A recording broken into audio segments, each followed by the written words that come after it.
बलूचिस्तान हमेशा से बड़ी ताकतें ख्वाहिश करती रही हैं कि इस पर कब्जा करें, क्योंकि वो वैसे ही नक्शे तब्दील करना चाहते हैं पाकिस्तान के, चाहे CIA हो, चाहे रशियंस, पहले सोवियट्स हो, इंडियंस हो। आज नेशनल सिक्योरिटी कमेटी की जो मीटिंग हो रही है उसमें इन तमाम हालात वाक़यात को सामने रखकर एक ऐसा लाइन ऑफ एक्शन बनाई जानी चाहिए कि पाकिस्तान को अपने न्यूक्लियर प्रोग्राम की फिक्र करनी चाहिए। तो सर क्या ये अगर इस तरह अटैक ईरान पे हो सकता है तो कल को तो ये अटैक पाकिस्तान पे भी हो सकते हैं। असल हदफ ईरान नहीं, असल हदफ पाकिस्तान पर इससे 6 गुना ज्यादा बुरे हालात आने वाले हैं ईरान के बाद। जो भी नेतन्याहू का दोस्त है और उसका इत्तेहादी है वो किसी भी सूरत में पाकिस्तान का दोस्त और इत्तेहादी नहीं हो सकता। अब आप समझ गए होंगे मैं कहना क्या चाह रहा हूँ। देखिए सूरत हाल बड़ी एक तो सीरियस हो गई है, तशवीशनाक हद तक ये एस्केलेट हो चुका है मामला, क्योंकि हमें भी अब ये बड़ा फाइन लाइन पर चलना होगा। बिल्कुल कैंपेन चल रही है बाकायदा। जो पिछले 8-10 दिन गुजरे हैं इसमें इसराइल और अमेरिका ने मिलकर जो डिप्लोमेसी है उसको एक जंगी हथियार के तौर पर इस्तेमाल किया है। सर यही मैं एक सवाल करूंगी कि ये जो GBU-57 जो गया है इसने कोई ना कोई एयर स्पेस तो ली होगी ना। तो बड़ा स्लोगन है और मैं ये बार बार बोलता रहता हूँ कि बटोगे तो कटोगे। पाकिस्तानी क़यादत ईरान के खिलाफ अमरीकी और इजरायली मंसूबे का हिस्सा है। नाज़रीन इकराम, पाकिस्तानियों में कोई जरा रत्ती भर भी शर्म और सेंस ऑफ ऑनर हो तो चुल्लू भर पानी, बल्कि चुल्लू भर पानी क्या, हमें तो डूब मरने के लिए कुछ जरूरत ही नहीं है, पानी का एक कतरा ही हमारे लिए बहुत हो। इन हालात में हमने जो कुछ नेशनल सिक्योरिटी कमेटी की मीटिंग भी बुलाई गई है। It's a very tricky situation, बड़ी टाइट रोप है जिसपे हमें चलना है। मुझे ये बहुत हद तक वही लगता है जो ऑपरेशन सिंदूर भारत ने किया था, सिमिलर स्टेटमेंट जो है उनके आज मैंने पेंटागन का उनका वजारत खारजा हाई कमिश्नर उठा के बाहर फेंक दिया। एक तासुर ये आता है हमेशा कि यार हम उस तरीके से एग्रेसिवली रिस्पॉन्ड नहीं करते।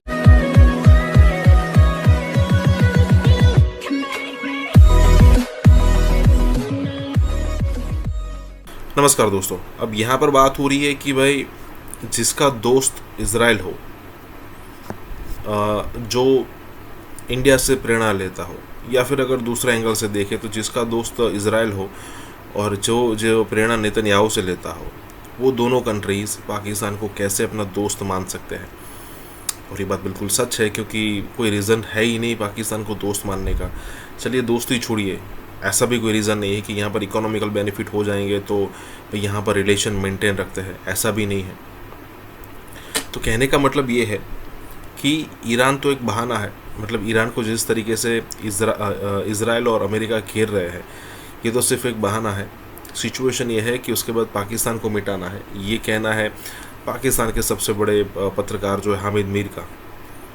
पता नहीं मतलब खुद को इतनी इम्पोर्टेंस देना सही में सही है या फिर भाई साहब ने थोड़ा फूक लिया है, जो भी हो। लेकिन यहाँ पर बात तो यही हो रही है कि ईरान के बाद पाकिस्तान का नंबर आने वाला है।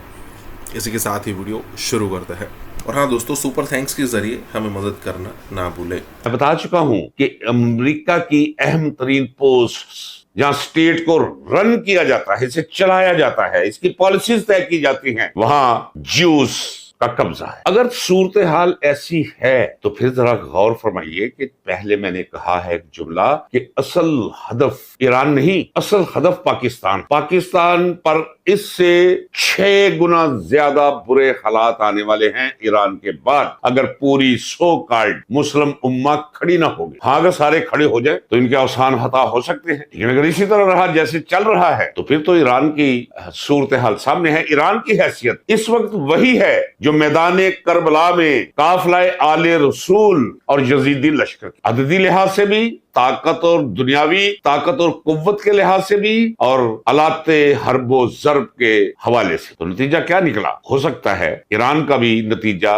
वैसा ही निकले। आज यानी सोमवार को हंगामी इजलास तलब किया गया है। मुझे ये बहुत हद तक वही लगता है जो ऑपरेशन सिंदूर भारत ने किया था, सिमिलर स्टेटमेंट जो है उनके आज मैंने पेंटागन का भी प्रेस जो रिपोर्ट जो प्रेशर हुआ पेंटागन में पीट हेगेसेट ने किया, और उसके बाद जो उनके जनरल साहब के साथ उन्होंने बताया कि कैसे B-22 बॉम्बर्स ने 3 अलग अलग जगहों पे ये अटैक किया, और उन्होंने यूज किया बंकर बॉम्ब, तो ताकि वो जो नीचे फैसिलिटी थी उसको वो बॉम्ब कर सके। फिर टोमाहाक जो उनकी प्रिसीजन मिसाइल है वो भी उन्होंने 2 जगह फायर करी है। और उन्होंने साफ साफ कहा कि ये वॉर नहीं है या किसी भी तरीके का अटैक ईरान की सेना पे या ईरान के लोगों पे नहीं है। ये स्टेटमेंट है उनका।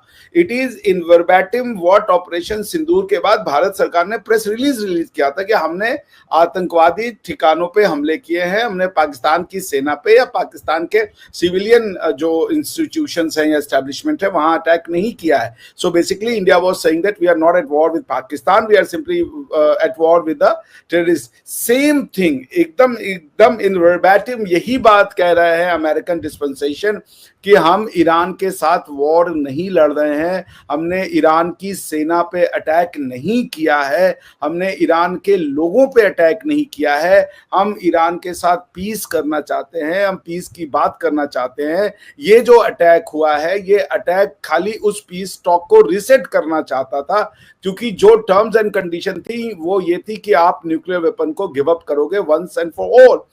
वो नहीं कर रहे थे वो।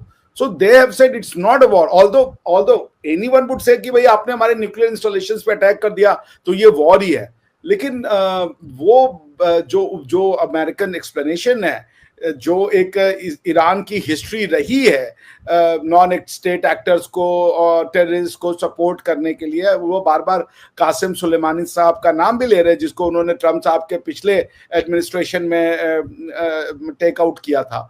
तो वो ये बार बार कह रहे हैं कि भाई कासिम सुलेमानी ने बहुत सारे अमेरिकन को मारा था, फिर भी हमने कुछ नहीं किया, हमने सिर्फ कासिम सुलेमानी को उड़ाया था, हमने ईरान से वॉर नहीं लड़ा। तो आई थिंक कि ईरान को बैठना चाहिए, एस्केलेट नहीं करना चाहिए। उन्होंने भी रिटेलिएशन में आज हाइफा पे और तेल अवीव पे जो अपनी बख्तर करके कोई उनका जो मिसाइल है वो दागे हैं, तो आई गेस उन्होंने बात वो कर ली।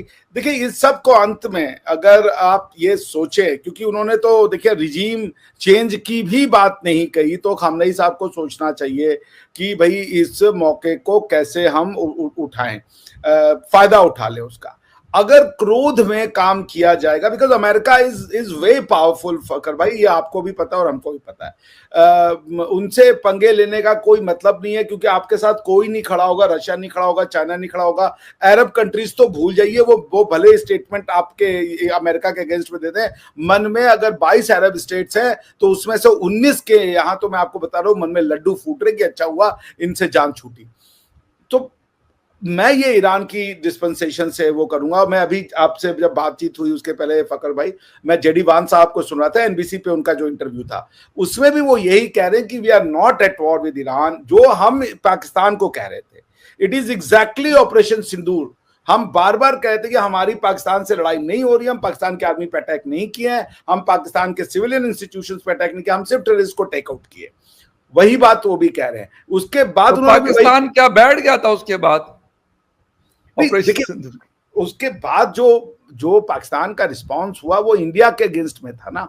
आप तो बिल्कुल हुआ था। और अब अगर मैं ये कहूं कि आप कह रहे कि डायलॉग पे बैठना चाहिए, लेकिन अभी ये जब सारा कुछ नहीं हुआ था, ओमान में बातचीत हो रही थी, टर्की में कुछ इस तरह की बातें हो रही थी, डोनाल्ड ट्रंप ने खुद कहा जी बिल्कुल, या उन्होंने जो मिडिल ईस्ट में उनकी रेंज में उनकी इंस्टॉलेशन है, इराक उनके साथ बॉर्डर शेयर करता है, कतर बिल्कुल उनके सामने है, यूएई में तकरीबन 13,500 फोर्स डिप्लॉयड है वहां पर, सॉरी टर्की में, कुवैत में, ठीक है। इस तरह की 8-10 हजार हर कंट्री